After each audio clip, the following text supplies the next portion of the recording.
What is up, everybody? It is Alex from Heavy New York calling from the Altar again, and this time we are here with Andreas of the Almighty Self Deception. Thanks for coming on the show today. Happy to be on it, man. Yeah, it's an honor to have you here, and we're so happy that you're finally coming to the States. I do want to ask you this, if this is allowed to be asked at the moment. Louder Than Life and Aftershock are so far the two confirmed U.S. states that you're coming. Is there going to be maybe a full-length U.S. tour around that, if you're allowed to say? Let's just say that it's more than 2 weeks between the festivals, and they're pretty far away. And it would be very expensive for us to go home and then go back again. So let's just say we're working on it. Okay, all right, and we'll instantly move on from there. Yeah.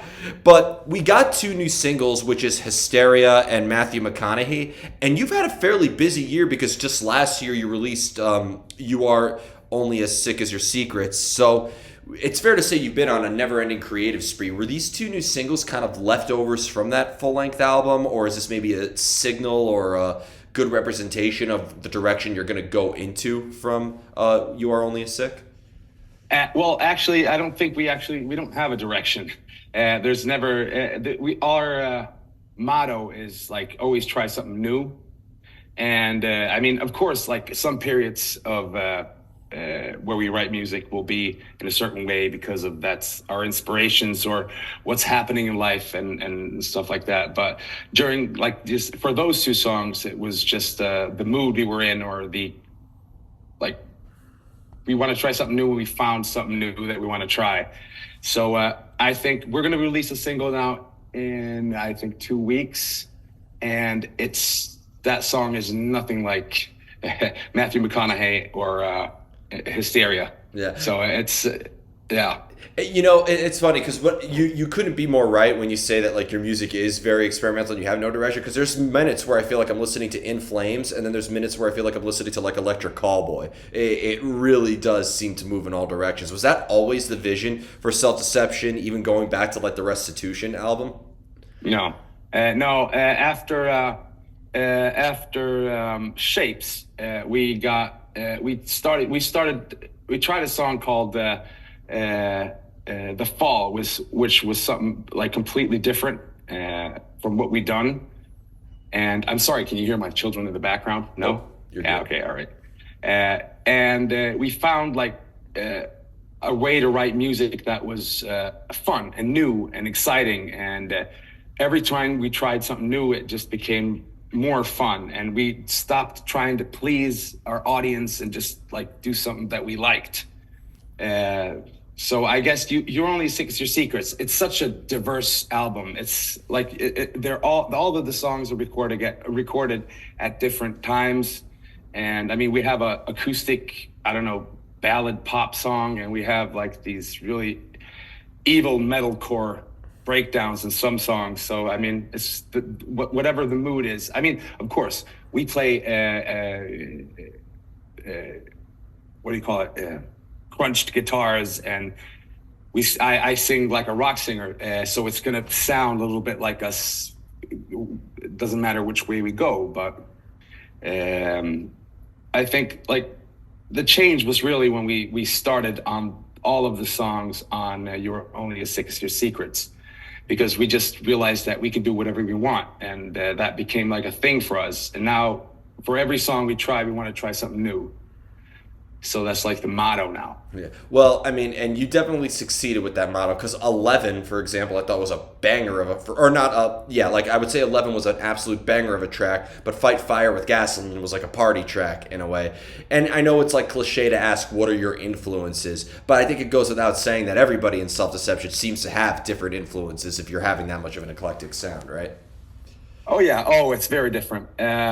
Like I mean, no, I know where we came from. It's from like Linkin Park, Papa Roach, and like that era. But I mean, I got into emo for a while during my teenage years, and I mean, it's very different. Like our bass player, he loves Electric Callboy. He thinks they're great. You'll meet him hopefully in a minute. Mm-hmm. And Ronnie, he's our guitarist, is into this kind of a technical metal kind of music. So I mean, the mix is just it becomes. And our producer Niklas he's awesome. So I mean, it just every song just becomes just we just how do I explain this? It just we just try something and it becomes what it becomes, kinda. Is there? But I mean, we're definitely influenced by like if you could say something that's recent, like I'm trying to think here. Well, I just interviewed a fellow Swedish metalcore band a couple weeks ago, Imminence, and I feel like that they're part Yeah. of like a similar sort of. They have sort of like a similar aesthetic to what you do as well.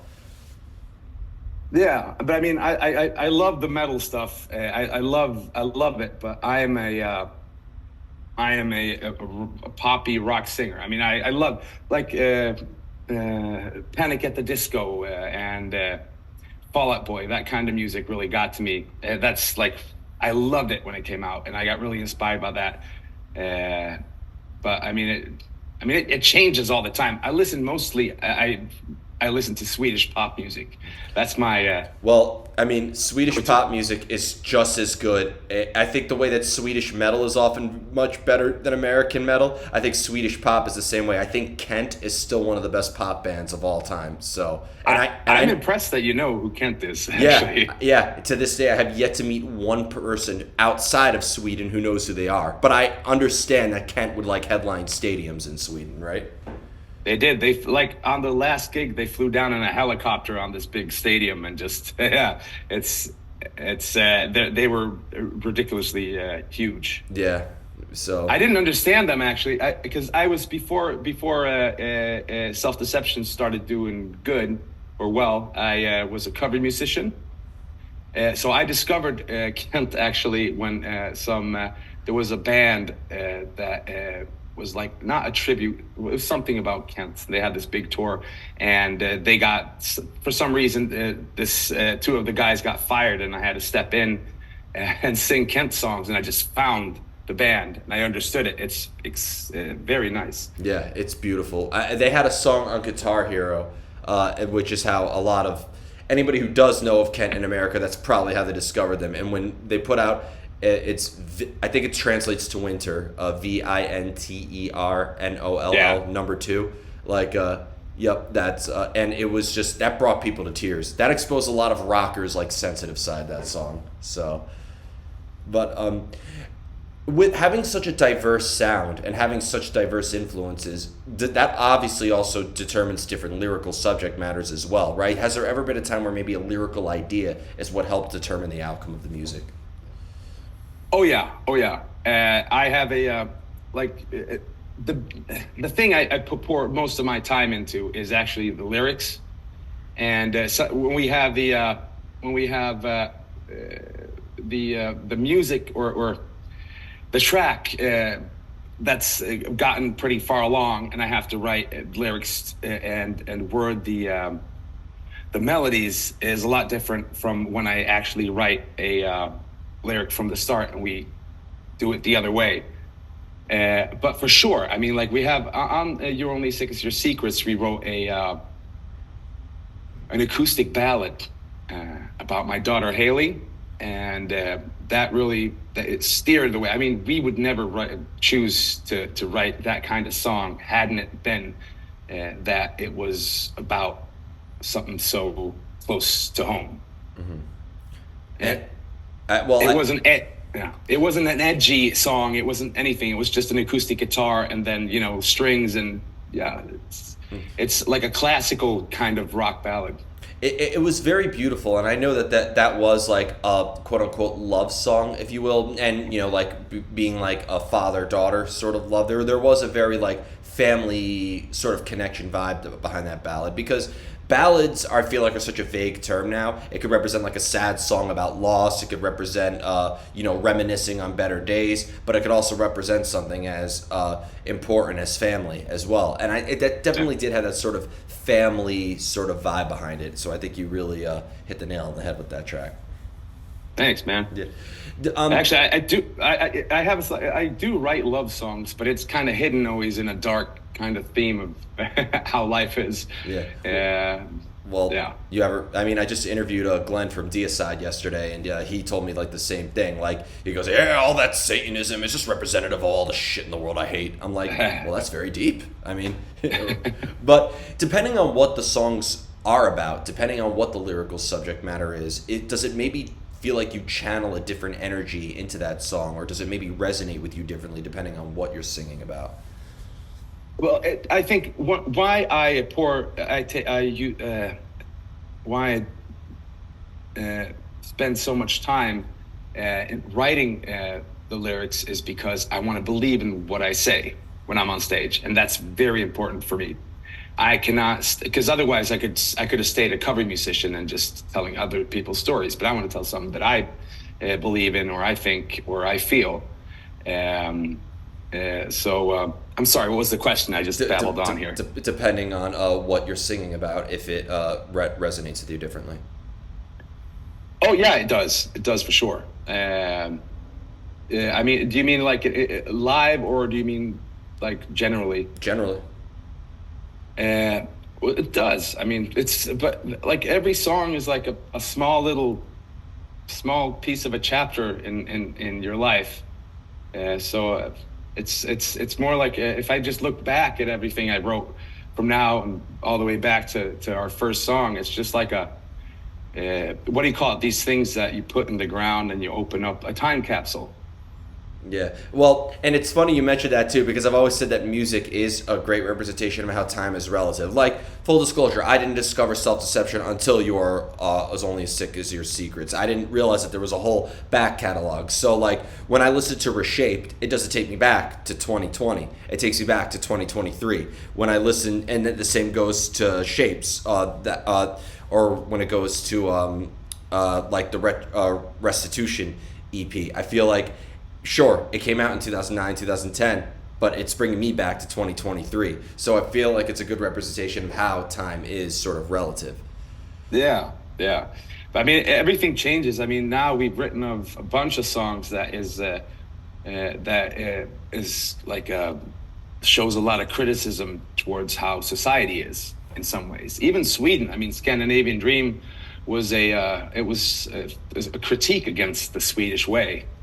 Yeah. Can you tell all the wannabe Vikings in America what you could be criticizing if you want to get into that? No, it's just like there's a Swedish you sit on a little bit on a high horse, but there's also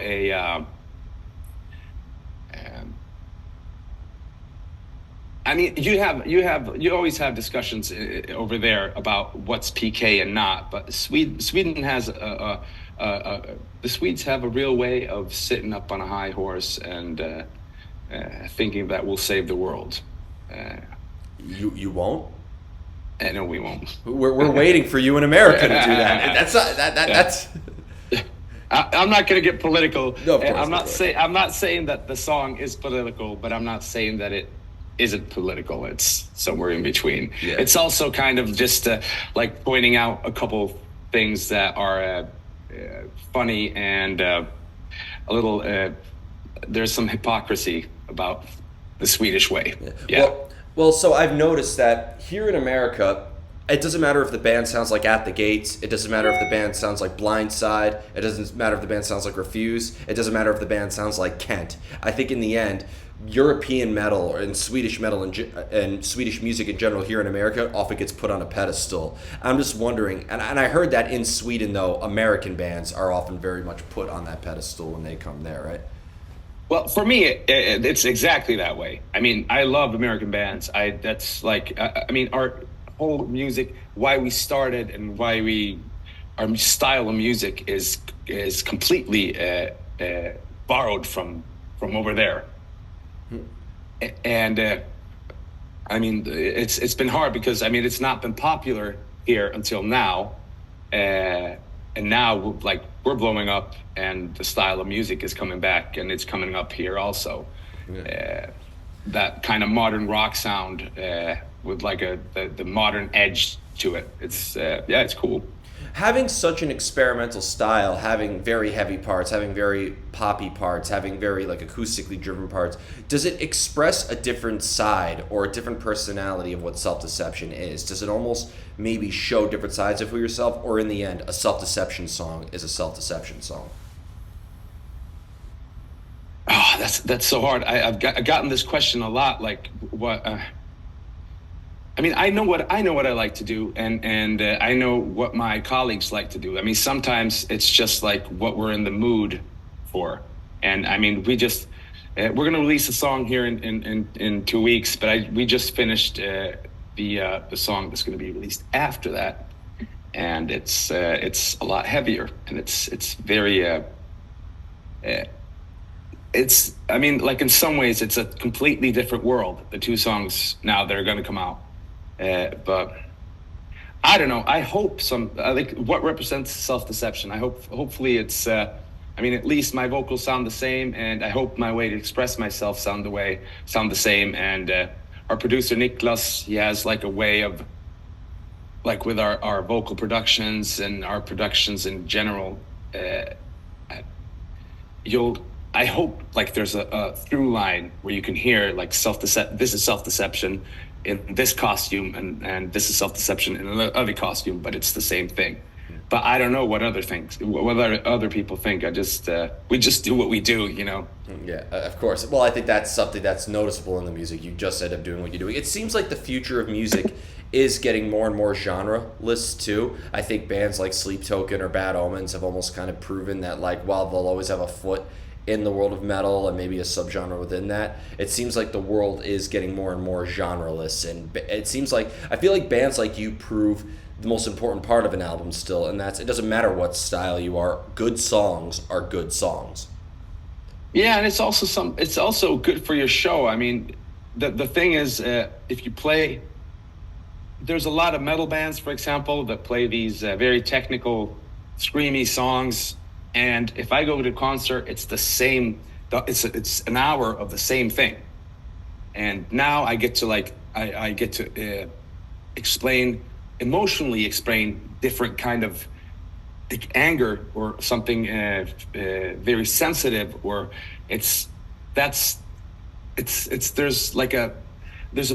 dips and there's highs and there's hard and there's soft, and it's a good world to be in, to have the variety of like what kind of songs you have in your arsenal. Mm-hmm. Like, I mean, we don't know what will be or what will become popular, but I mean, if I look at our like most listened to songs, it's the whole variety is in there. So I think it's a good thing. And I mean, stylistically, I mean, what is musical style? Of course, we're not going to play a jazz song. But something in our world we're gonna play. So I don't know. It's not trying to like branch out into something weird. It's just trying new stuff within your world of music. And the final question I wanted to ask you is, how do you know when you're finished with a song? Ooh, I do not know.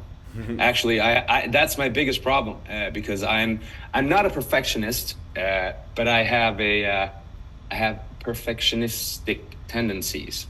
No, I have a hard time letting go because it's kind of my baby, and I miss the songs. The second I let it go and it's out of my hands, I miss it. I have a really intimate relationship with every song, and it's important for me to be understood in the way I want to be understood in. I have a vision, and I want it to be portrayed in a way that I want to be portrayed in. So I have the hardest time letting go of songs in the band, but it's good I have my colleagues that know when to say it's time to stop the work on this one and move on. Fair enough. There's always that one member who never wants to finish a song, and then there's always that one member who gets satisfied super quickly. So you have to kind of find that balance. Yeah, no. The thing is that for me, I look for things that aren't. I look for things that aren't good, at the end, I just start searching for these small details that nobody hears. It's stupid, but I do it because of the. I just want it to be as good as possible for everybody. Well, you definitely succeed with that because every album that we've gotten so far has been kick-ass. So before we go, I want to thank you so much for your time today, and thank you for your music, and thank you for finally coming to the States for this fall. We can't wait to have you here. Just anything else with Self-Deception that is currently announced, or anything else that you would like to promote, if you're allowed to say, of course, at this time? Oh yeah, we have a song coming out called "Beautiful Disaster." That you got to check out. I think it's the 19th of April, and just like an inside thing is that it's inspired by Carl Sagan's speech of the Pale Blue Dot. Oh wow, that's interesting. Yeah. And Dream Shade just put out an album called, or not just, but a couple years ago, just put out an album called The Pale Blue Dot. And with Beautiful Disaster, I thought it was almost like a shout out to 311 right there, because I do see some 311 influences in the DNA for Self-Deception too.